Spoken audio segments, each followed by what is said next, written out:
YouTube channel exam है helper. आज की वीडियो स्टार्ट करने से पहले अगर आप मेरे चैनल पर नए हो तो वीडियो को लाइक करें, शेयर करें और चैनल को सब्सक्राइब करें ताकि आने वाली फ्यूचर वीडियो आप तक सबसे पहले पहुंच सके। इससे पहले हमने बात की थी इलेक्ट्रोलिसिस की या विद्युत अपघटन, जिसे हम कहते हैं इससे पहले वाली वीडियो में। आज हम बात करेंगे, हमारे दो टॉपिक लिए गए हैं। पहला हमारा टिंडल इफेक्ट, दूसरा हमारी ब्राउनी गति, जो हमारे कई बार पूछे गए हैं। सबसे पहले हम बात करेंगे टिंडल प्रभाव की कि हमारे टिंडल प्रभाव क्या होता है। तो जिस प्रकार अंधेरे कमरे में प्रकाश की किरण में वायु में धूल के कण चमकते हुए दिखाई देते हैं। आपने देखा होगा प्रकाश की किरण अगर किसी अंधेरे कमरे में जाती है तो उसमें जो धूल के कण होते हैं वो हमको चमकीले दिखाई देते हैं।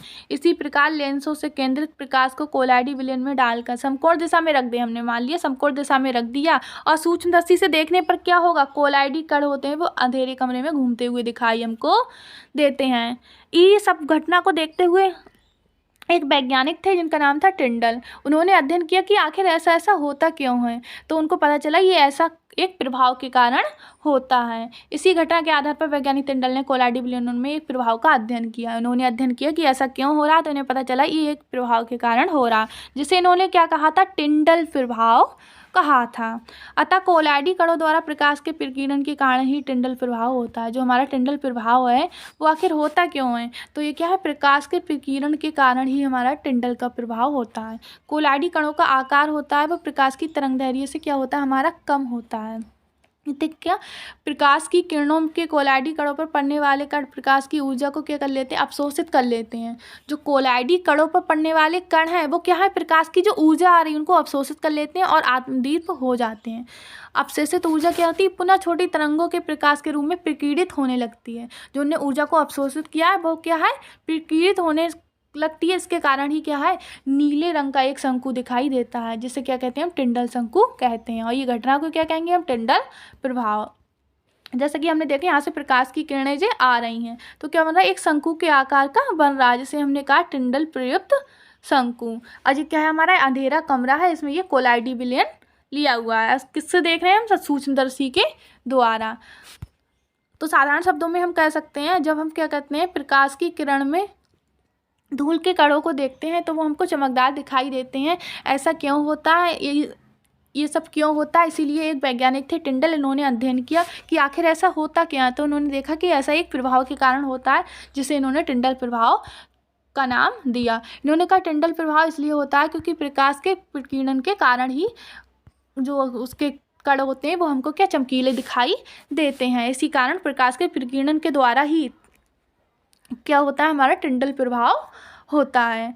अब हम बात करते हैं जो हमारा टिंडल प्रभाव है उसमें क्या है, कणों के प्रकाशित प्रकाश एवं प्रकीर्णित प्रकाश की तीव्रता प्रक्षेपण माध्यम तथा प्रक्षेप्त प्रवस्था के अपवर्तनांकों के अंतर पर निर्भर करती है। इन्होंने कहा जो टिंडल घटना है वो कोलाइडी कणों के प्रकीर्णित प्रकाश एवं प्रकीर्णित प्रकाश की तीव्रता, या तो प्रकीर्णित प्रकाश या प्रकीर्णित प्रकाश की तीव्रता हो गई, दो चीज़ों के अपवर्तनांकों के अंतर पर निर्भर करती है। पहला प्रक्षेपण माध्यम और दूसरा प्रक्षिप्त प्रावस्था।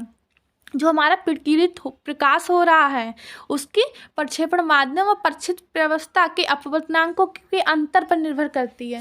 क्योंकि हमारा टिंडल इफेक्ट प्रकाश के प्रकीर्णन के कारण हो रहा है तो उसकी तीव्रता ही किस पर निर्भर करती है, प्रक्षेपण माध्यम तथा प्रक्षिप्त प्रावस्था के अपवर्तनांकों के अंतर के बीच। अगर ये अंतर कम होता है तो क्या होता है, टिंडल प्रभाव बहुत ही कम होता है, और अगर अंतर अधिक होता है तो टिंडल प्रभाव हमारा बहुत ही अधिक होता है।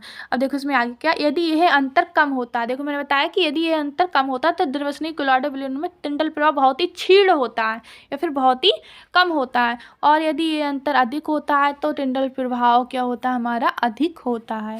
अब हम बात करते हैं एग्जाम्पल की इसके। तो जो आकाश का रंग है वो नीला क्यों दिखाई देता है, समुद्री जल नीला क्यों, धूम्रकेतु की पूंछ का दिखना, सितारों का चमकना, अंधेरे कमरे में प्रकाश का चमकना, ये सब क्या है, टिंडल प्रभाव के ही उदाहरण है। टिंडल प्रभाव के कारण ही जो कि समुद्री जल है वो हमको नीला दिखाई देता है और जो आकाश का रंग है वो भी नीला दिखाई देता है। अब हम बात करते हैं हमारी ब्राउनी गति की। ब्राउनी गति क्या होती है, तो जब कोलाइडी विलयनों को क्या कहते हैं, हम शक्तिशाली अति सूक्ष्मदर्शी में देखा जाता है। जो कोलाइडी विलयन है उनके कणों को हम क्या कहते हैं, सूक्ष्मदर्शी द्वारा देखते हैं। तो कोलाइडी कण क्या होते हैं, पूरे प्रक्षिप्त क्षेत्र में लगातार टेढ़ी मेढ़ी गति करते रहते हैं या रिगजैग मोशन में गति करते रहते हैं। ये गति सर्वप्रथम ब्रिटिश वैज्ञानिक वनस्पति वैज्ञानिक थे ब्रिटिश, जिन्होंने रॉबर्ट ब्राउन ने प्रक्षेपित की थी, इसलिए इसे ब्राउनी गति कहते हैं। अब इसका नाम ब्राउनी ही गति क्यों पड़ा, तो जो ब्रिटिश वनस्पति वैज्ञानिक थे रॉबर्ट ब्राउन, इन्होंने इसके बारे में बताया था, इसीलिए इनके नाम पर ही इनका गति का नाम ब्राउनी गति पड़ गया। यह गति कोलॉइड की प्रकृति से स्वतंत्र होती है, परंतु कणों के आकार एवं विलयन की श्यानता पर निर्भर करती है। अगर हमारे कणों का आकार छोटा और विलयन की श्यानता कम होगी तो क्या है, कण उतनी ही तीव्र गति से क्या कर सकते हैं, गति या मोशन कर सकते हैं। तो ये कणों के आकार और उनकी श्यानता पर निर्भर करती है।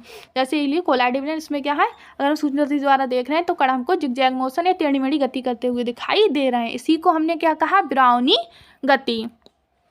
ब्राउनी गति को प्रक्षेपण माध्यम के अणुओं द्वारा कोलॉइडल कणों से असमान टक्कर के द्वारा समझाया गया है। ब्राउनी गति क्या है, विलोडन प्रभाव डालती है जो कणों को स्थिर नहीं होने देता। अब जो कणों को स्थिर नहीं होने देता, जो टेढ़ी मेढ़ी गति कर रहे हैं, वो आखिर ऐसे कर क्यों रहे हैं, तो ये किसके, विलोडन प्रभाव के कारण जो हमारे कोलॉइडल कण हैं वो टेढ़ी मेढ़ी गति करते रहते हैं। तो सबसे पहले हमने देखा था हमारा टिंडल प्रभाव। टिंडल प्रभाव में हमने क्या देखा था कि हमारे जो प्रकाश की किरण है उसको अगर हम अंधेरे कमरे में डालते हैं तो उसमें जो धूल के कण है वो हमको चमकीले दिखाई देते हैं। तो ये वैज्ञानिक थे टिंडल, इन्होंने कहा ऐसा क्यों होता है। इन्होंने जब इसका अध्ययन किया तो उन्होंने देखा एक प्रभाव के कारण ही ऐसा होता है, जिसे उन्होंने टिंडल प्रभाव कहा था। उन्होंने कहा टिंडल प्रभाव इसलिए होता है क्योंकि प्रकाश के प्रकीर्णन होता है, और जो प्रकीर्णित प्रकाश होता है उस या फिर प्रकीर्णित प्रकाश की तीव्रता होती है, वो क्या करती है, हमारे प्रक्षेपण माध्यम या प्रक्षित अपव्यवस्था के जो अपवर्तनांक हैं उनके अंतर पर निर्भर करती है। अगर ये अंतर हमारा कम होता तो क्या होता,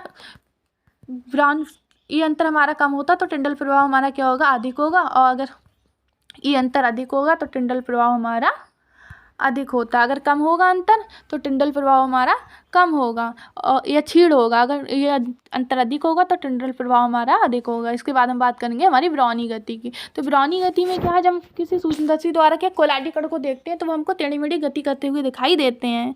इसको ही क्या कहा था वैज्ञानिक ने, ब्राउनी गति, जिन वैज्ञानिक का नाम क्या था, रॉबर्ट ब्राउन, उनके नाम पर ही इसका नाम ब्राउनी गति पड़ा। अब जो इसकी ब्राउनी गति है, इसमें जो कण हैं वो क्या करते हैं, जितने छोटे आकार के होंगे और उनकी श्यानता जितनी कम होगी, ब्राउनी गति या फिर गति क्या होगी, उतनी ही तीव्र होगी। तो ये आकार और उसकी श्यानता पर निर्भर करते हैं। अब ये सब टेढ़ी मेढ़ी गति कर क्यों रहे हैं, तो ये किसके, ब्राउनी गति क्या है, विलोडन प्रभाव होता है, वो डालती है जो कारण जो कण होते हैं वो स्थिर नहीं रह सकते हैं और जिगजैग मोशन में गति करते रहते हैं, जिसे ही हमने क्या नाम दिया, ब्राउनी गति। Thank you.